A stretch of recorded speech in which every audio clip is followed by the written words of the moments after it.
তো দেখো আমরা রাস্তা দিয়ে যাচ্ছিলাম, তো রাস্তা দিয়ে যেতে যেতে হঠাৎ দেখলাম সাইডে এই সময় মধু সংগ্রহ করে মানুষ সবাই। কারণ এইসব জায়গা ছাড়া মধু আর সংগ্রহ করা যায় না। এসব ফুলের মধু থেকে বিভিন্ন জায়গায় মধু সাপ্লাই বা পাঠানো হয়, এই জন্য এই সময় সব জায়গা থেকে মধু সংগ্রহ করা হয়।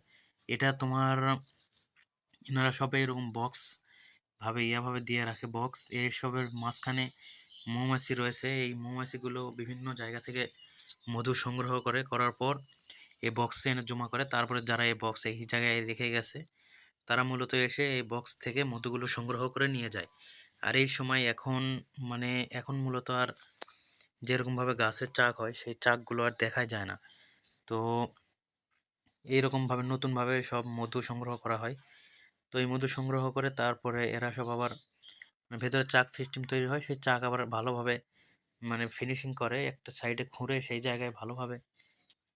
তো সেই সব জায়গায় মধুগুলো ভালোভাবে মিশ্রণ করে তারপরে এই সব মধু বিভিন্ন জায়গায় সাপ্লাই দেওয়া হয়।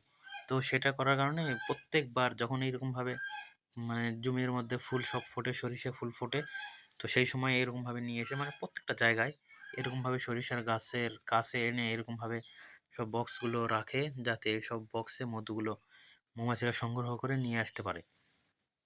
তো যদি ভিডিওটা ভালো লাগে সবাই লাইক সাবস্ক্রাইব করে দিন।